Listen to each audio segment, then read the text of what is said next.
वट सावित्री व्रत कथा। विवाहित महिलाओं के बीच अत्यधिक प्रचलित ज्येष्ठ कृष्ण अमावस्या के दिन आने वाली सावित्री व्रत की कथा इस प्रकार है। भद्र देश के एक राजा थे जिनका नाम अश्वपति था। भद्र देश के राजा अश्वपति के कोई संतान नहीं थी। उन्होंने संतान की प्राप्ति के लिए मंत्रोच्चारण के साथ प्रतिदिन 1,00,000 आहुतियां दी। 18 वर्षों तक ये क्रम जारी रहा। इसके बाद सावित्री देवी ने प्रकट होकर वर दिया कि राजन, तुझे एक तेजस्वी कन्या पैदा होगी। सावित्री देवी की कृपा से जन्म लेने के कारण से कन्या का नाम सावित्री रखा गया। कन्या बड़ी होकर बेहद रूपवान हुई। योग्य वर ना मिलने की वजह से सावित्री के पिता दुखी थे। उन्होंने कन्या को सव्य वर तलाशने भेजा। सावित्री तपोवन में भटकने लगी। वहां सालव देश के राजा द्युम्नसेन रहते थे। क्योंकि उनका राज्य किसी ने छीन लिया था, उनके पुत्र सत्यवान को देख सावित्री ने पति के रूप में उनका वर्ण किया।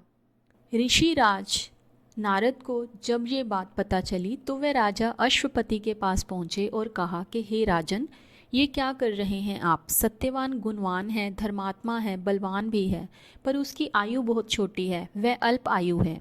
1 वर्ष के बाद ही उसकी मृत्यु हो जाएगी। ऋषिराज नारद की बात सुनकर राजा अश्वपति घोर चिंता में डूब गए। सावित्री ने उनसे कारण पूछा तो राजा ने कहा, पुत्री, तुमने जिस राजकुमार को अपने वर के रूप में चुना है वह अल्पायु है। तुम्हें किसी और को अपना साथी बनाना चाहिए।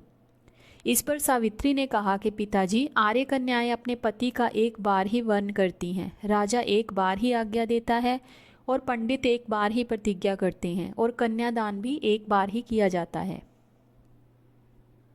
सावित्री हट करने लगी और बोली, मैं सत्यवान से ही विवाह करूंगी। राजा अश्वपति ने सावित्री का विवाह सत्यवान से कर दिया। सावित्री अपने ससुराल पहुंचते ही सास ससुर की सेवा करने लगी। समय बीतता चला गया। नारद मुनि ने सावित्री को पहले ही सत्यवान की मृत्यु के दिन के बारे में बता दिया था। वह दिन जैसे जैसे करीब आने लगा, सावित्री अधीर होने लगी। उन्होंने 3 दिन पहले से ही उपवास शुरू कर दिया। नारद मुनि द्वारा कथित निश्चित तिथि पर पितरों का पूजन किया।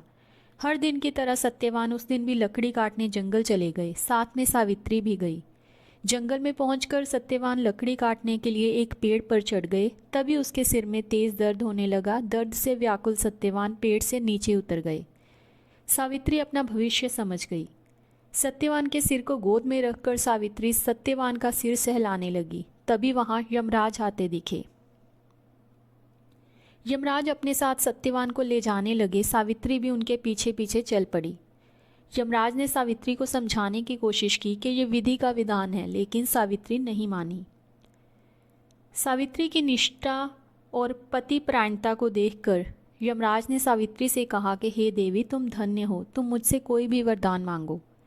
सावित्री ने कहा कि मेरे सास ससुर बनवासी और अंधे हैं, उन्हें आप दिव्य ज्योति प्रदान करें।